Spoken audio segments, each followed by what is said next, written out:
भारत माता की, भारत माता की। हिमाचल प्रदेश के गवर्नर श्रीमान राजेंद्र जी, यहां के लोकप्रिय और कर्मठ मुख्यमंत्री मेरे मित्र श्रीमान जयराम ठाकुर जी, प्रदेश के अध्यक्ष हमारे पुराने साथी श्रीमान सुरेश जी,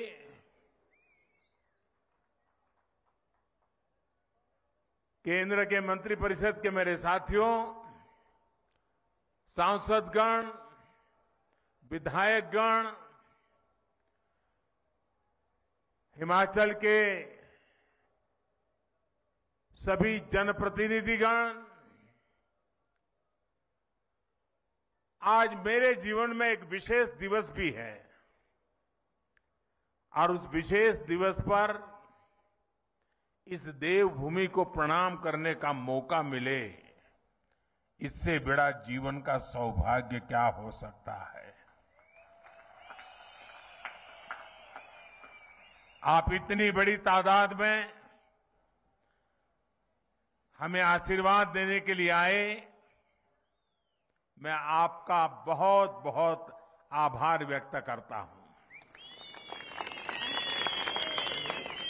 अभी देश के करोड़ों करोड़ किसानों को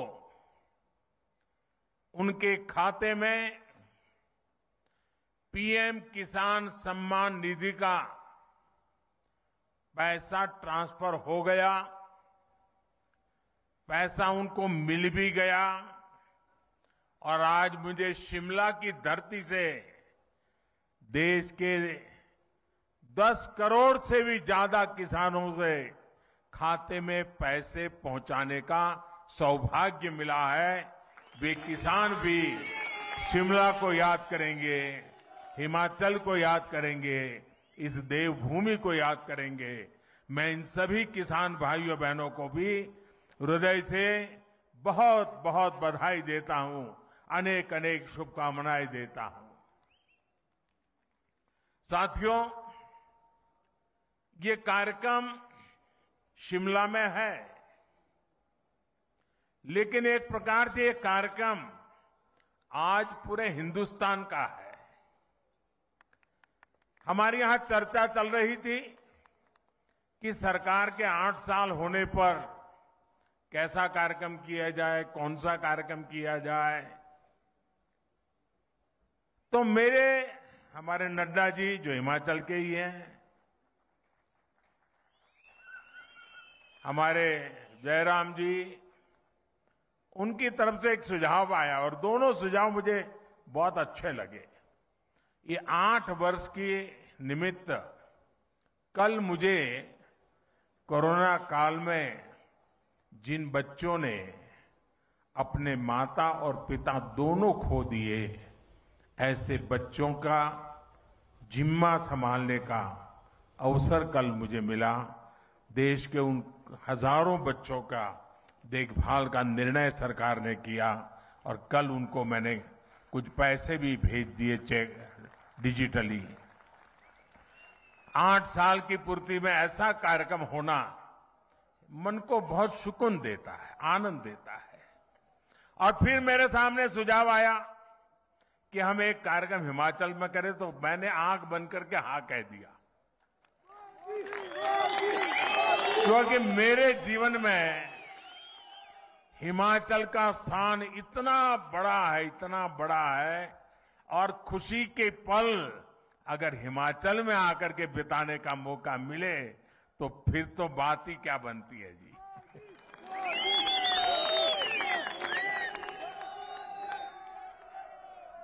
आज इसलिए मैंने कहा कि 8 साल के निमित्त देश का ये महत्वपूर्ण कार्यक्रम आज शिमला की धरती पे हो रहा है, जो कभी मेरी कर्म भूमि रही, मेरे लिए जो देवभूमि है, मेरे लिए जो पुण्य भूमि है, वहां पर मुझे आज देशवासियों को इस देवभूमि से बात करने का मौका मिले, ये अपने आप में मेरे लिए खुशी अनेक गुना बढ़ा देने वाला काम है। साथियों, 130 करोड़ भारतीयों के सेवक के तौर पर काम करने का मुझे आप सबने जो अवसर दिया, मुझे जो सौभाग्य मिला, सभी भारतीयों का जो विश्वास मुझे मिला है, अगर आज मैं कुछ कर पाता हूं, दिन रात दौड़ पाता हूं, तो ये मत सोचिए कि ये मोदी करता है, ये मत सोचिए कि मोदी दौड़ता है। ये सब तो 130 करोड़ देशवासियों की कृपा से हो रहा है, आशीर्वाद से हो रहा है, उनकी बदौलत हो रहा है, उनकी ताकत से हो रहा है। परिवार के एक सदस्य के तौर पर मैंने कभी भी अपने आप को उस पद पर देखा नहीं, कल्पना भी नहीं की है और आज भी नहीं कर रहा हूं कि मैं कोई प्रधानमंत्री हूं। जब फाइल पर साइन करता हूं, एक जिम्मेवारी होती है, तब तो प्रधानमंत्री की दायित्व के रूप में मुझे काम करना होता है। लेकिन उसके बाद फाइल जैसी चली जाती है, मैं प्रधानमंत्री नहीं रहता हूं। मैं सिर्फ और सिर्फ 130 करोड़ देशवासियों के परिवार का सदस्य बन जाता हूं। आप ही के परिवार के सदस्य के रूप में, एक प्रधान सेवक के रूप में जहां भी रहता हूं, काम करता रहता हूं और आगे भी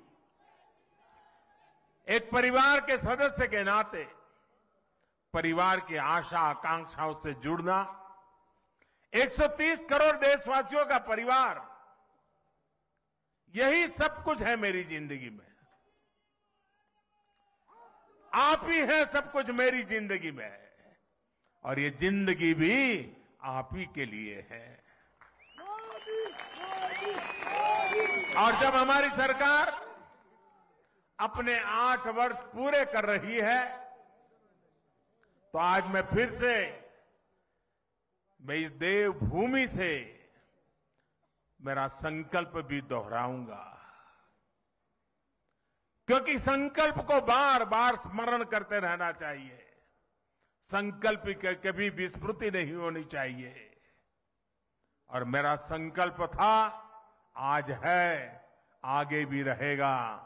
जिस संकल्प के लिए जीऊंगा, जिस संकल्प के लिए जूझता रहूंगा, जिस संकल्प के लिए आप सबके साथ चलता रहूंगा। और इसलिए मेरा ये संकल्प है, भारतवासी के सम्मान के लिए, हर भारतवासी की सुरक्षा, उस हर भारतवासी की समृद्धि कैसे बढ़े, भारतवासी की सुख शांति की जिंदगी कैसे मिले, उसी एक भाव से गरीब, दलित हो, पीड़ित हो, शोषित हो, वंचित हो, दूर सुदूर जंगलों में रहने वाले लोग हो, पहाड़ी की चोटियों पर रहने वाले, छूट-फूट रहने वाले एक आध दो परिवार हो, हर किसी का कल्याण करने के लिए जितना ज्यादा काम कर सकता हूं, उसको करता रहूं। इसी भाव को लेकर के मैं आज फिर से एक बार इस देवभूमि से अपने आप को संकल्पित करता हूं। साथियों, हम सभी मिलकर भारत को उस ऊंचाई तक पहुंचाएंगे जहां पहुंचने का सपना आजादी के लिए मर मिट जाने वाले लोगों ने देखा था। आजादी के इस अमृत महोत्सव में भारत के बहुत उज्जवल भविष्य के विश्वास के साथ भारत की युवा शक्ति, भारत की नारी शक्ति, उस पर पूरा भरोसा रखते हुए मैं आज आपके बीच आया हूं। साथियों, जीवन में जब हम बड़े लक्ष्यों की तरफ आगे बढ़ते हैं, तो कई बार ये देखना भी जरूरी होता है कि हम चले कहां से थे, शुरुआत कहां से थी की, और जब उसको याद करते हैं तभी तो हिसाब किताब का पता चलता है कि कहां से निकले और कहां पहुंचे, हमारी गति कैसी रही, हमारी प्रगति कैसी रही, हमारी उपलब्धियां कैसी रही हैं। हम अगर 2014 से पहले के दिनों को याद करें, उन दिनों को भूलना मत साथियों, तब जाकर के ही आज के दिवसों का मूल्य समझ आएगा। आज की परिस्थितियों को देखें, पता चलेगा साथियों, देश ने बहुत लंबा सफर तय किया है। 2014 से पहले अखबार की सुर्खियों भरी रहती थी, हेडलाइन बनी रहती थी, टीवी के पर चर्चा होती रहती थी। बात क्या होती थी? बात होती थी लूट और खसोट की बात होती थी, बात होती थी भ्रष्टाचार की, बात होती थी घोटालों की, बात होती थी भाई भतीजेवाद की, बात होती थी अफसरशाही की, बात होती थी अटकी लटकी फटकी योजनाओं की। लेकिन वक्त बदल चुका। आज चर्चा होती है सरकारी योजनाओं से मिलने वाले लाभ की। सिरसा से कोई समा देवी, सिरमौर से हमारी कोई समा देवी कह देती है कि मुझे ये लाभ मिल गया। आखिरी घर तक पहुंचने का प्रयास होता है। गरीबों के हक का पैसा सीधा उनके खाते में पहुंचने की बात होती है। आज चर्चा होती है दुनिया में भारत के स्टार्टअप की, आज चर्चा होती है, वर्ल्ड बैंक भी चर्चा करता है भारत के ईज ऑफ डूइंग बिजनेस की। आज हिंदुस्तान के निर्दोष नागरिक चर्चा करती है अपराधियों पर नकेल कसने की हमारी ताकत की, भ्रष्टाचार के खिलाफ जीरो टॉलरेंस के साथ आगे बढ़ने की।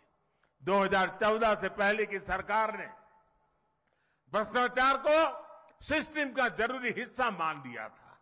तब की सरकार भ्रष्टाचार से लड़ने की बजाय उसके आगे घुटने टेक चुकी थी। तब देश देख रहा था कि योजनाओं का पैसा जरूरतमंद तक पहुंचने के पहले ही लूट जाता है। लेकिन आज चर्चा जनधन खातों से मिलने वाले फायदों की हो रही है। जनधन, आधार और मोबाइल से बनी त्रिशक्ति की हो रही है। पहले रसोई में धुआं सहने की मजबूरी थी, आज उज्ज्वला योजना से सिलेंडर पाने की सहूलियत है। पहले खुले में शौच की बेबसी थी, आज घर में शौचालय बनवाकर सम्मान से जीने की आजादी है। पहले इलाज के लिए पैसे जुटाने की बेबसी थी, आज हर गरीब को आयुष्मान भारत का सहारा है। पहले ट्रिपल तलाक का डर था, अब अपने अधिकारों की लड़ाई लड़ने का हौसला है। साथियों, 2014 से पहले देश की सुरक्षा को लेकर चिंता थी, आज सर्जिकल स्ट्राइक, एयर स्ट्राइक का गर्व है। हमारी सीमा पहले से ज्यादा सुरक्षित है। पहले देश का नॉर्थ ईस्ट अपने असंतुलित विकास से, भेदभाव से आहत था, दुखी था। आज हमारा नॉर्थ ईस्ट दिल से भी जुड़ा है और आधुनिक इंफ्रास्ट्रक्चर से भी जुड़ रहा है। सेवा, सुशासन और गरीबों के कल्याण के लिए बनी हमारी योजनाओं ने लोगों के लिए सरकार के मायने ही बदल दिए। अब सरकार माई बाप नहीं है, वो वक्त चला गया। अब सरकार सेवक है, सेवक, जनता जनार्दन की सेवक है। अब सरकार जीवन में दखल देने के लिए नहीं, बल्कि जीवन को आसान बनाने के लिए काम कर रही है। बीते वर्षों में हम विकास की राजनीति को देश की मुख्य धारा में लाए हैं। विकास की इसी आकांक्षा में लोग स्थिर सरकार चुन रहे हैं, डबल इंजन की सरकार चुन रहे हैं। साथियों, हम लोग अक्सर सुनते हैं कि सरकारें आती है जाती हैं, लेकिन सिस्टम वही रहता है। हमारी सरकार ने इस सिस्टम को ही गरीबों के लिए ज्यादा संवेदनशील बनाया, उसमें निरंतर सुधार किए। पीएम आवास योजना हो, स्कॉलरशिप देना हो या फिर पेंशन योजनाएं, टेक्नोलॉजी की मदद से हमने भ्रष्टाचार का स्कोप कम से कम कर दिया। जिन समस्याओं को पहले परमानेंट मान लिया गया था, हम उसके परमानेंट सॉल्यूशन देने का प्रयास कर रहे हैं। जब सेवा, सुशासन और गरीब कल्याण का लक्ष्य हो तो कैसे काम होता है, इसका एक उदाहरण है डायरेक्ट बेनिफिट ट्रांसफर स्कीम। अभी मैं जो कह रहा था, डीबीटी के माध्यम से, डायरेक्ट बेनिफिट स्कीम के माध्यम से 10 करोड़ से अधिक किसान परिवारों के बैंक खाते में सीधे 21,000 करोड़ रुपए ट्रांसफर हो गए।